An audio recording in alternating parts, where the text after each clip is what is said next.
which country do you think you could see a revolution? First world. I think America will be the country. It's not going to be Canada because, like, listen, again, I've said, we also just bought in on, first of all, things aren't bad enough here. It needs to be a place that's bad enough, but it's also not guns. See, this is what the right-wing people get wrong, too. The revolution will not come from guns, and if it does, we're smoked. Like, look at what drones did.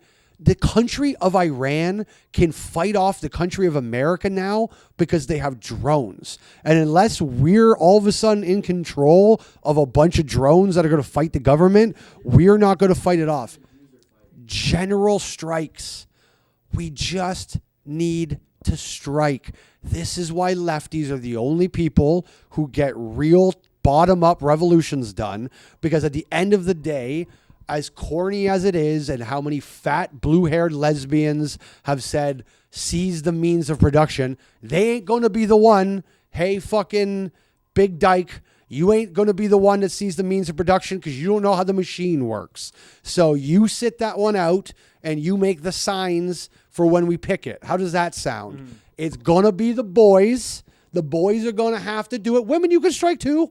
Like, there are lots of women who are valuable in the workforce. That this is why I've always said the wage gap. My argument against the wage gap has always been, then strike. Like, then just strike. If you believe what you're saying, walk the fuck out and show us how valuable women are. And then, but the problem is there is no wage gap. It doesn't actually exist. So then nothing would actually be getting closed, because it's just not. Dave Smith is, and I'm sure, I don't know if he's the originator of this point. Also, by the way, still tickets available for June 5th right here in Toronto at Parkdale Hall. I'll be opening. Get them now. But Dave Smith always said about the wage gap, and it was always a great point. If there was a true wage gap between men and women, there wouldn't be a company on earth that would hire men over women, because they care way more about profits than they do your gender. So if women were doing the same job for 15 cents less an hour, you'd have nothing but women employees, because they care way more about 15 cents an hour than they do about women or men. Right. So, but anyways, the point is, if you feel that way, walk out. We need to do all of this in the next 10 years, because yes, they are replacing us slowly. And like, we have to walk out while we're still en masse. One day they are going to take the jobs. And by the way, whatever. Our ultimate destiny on this earth shouldn't be working at fucking McDonald's. Let those jobs go.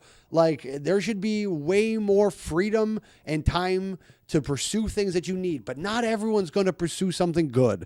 A lot of people are going to pursue a lot of negative things. They're going to do drugs. They're going to become self-destructive because they don't have a thing to do every day. We're going to need to organize that. It's not, I believe in universal basic income, but it's not as simple as here's your check and now you don't got to do anything. That check should come with conditions. Here's more than enough money to live and live with dignity, because we took your job away. We automated it. We made it more efficient. And now that job doesn't need to exist anymore. Fine. That's where it's going. And we all need to deal with it. But we should get the check. And that's my leftist perspective. But let me come to it from a right-wing perspective. Because yes, right-wingers are right. If we hand everybody a check and tell them they don't have to do anything, that's going to ruin everyone's reason for living on this planet. So guess what? You can sign up with that check for some military service. You want to do military service? Fine. I get that. I find a lot of things about that morally reprehensible. So maybe you work in the forest. Maybe you clean the forest floor so we wouldn't have so many of these fucking wildfires all the time. Hey, we have railroads that need to be built. Here's a fucking check for it. It's not like the old days, but we need high-speed rail, right? And how do you make all these new immigrants feel like part of all of this? More than make them part of all of this. If we could actually catch some of these European countries and Japan in high-speed rail, wouldn't you, as a new Canadian, feel way more Canadian? And like, say you're an Indian guy in this country and some guy wants to come to you and go back to your fucking, what do you have to do with, I built the railroad, motherfucker. That's what immigrants used to be able to say. Immigrants to this country used to be able to go, nah, I came here and I did something that we all benefit from. So you can kick fucking rocks about all your fucking xenophobic horse shit. You get to go to fucking Sudbury in 2 hours now because I did that shit. That's what we need. Kill the fucking jobs.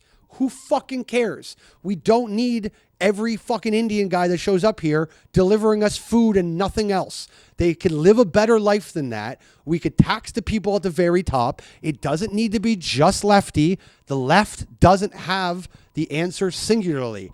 The right, and if we rely on bootstraps and fucking do-it-yourselfism, we're going to be dead. We're going to be fucking, like, that doesn't work either.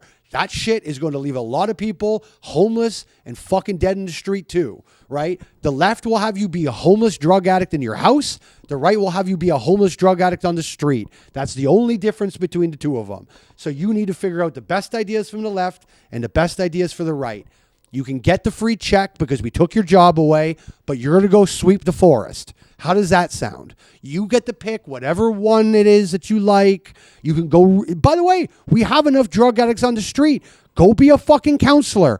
Go clean that shit up a little bit. Go help them, whatever. Mm-hmm. There are lots of things for us to be doing. We are not lacking purpose in this fucking world. Half of us are fucking podcasters now.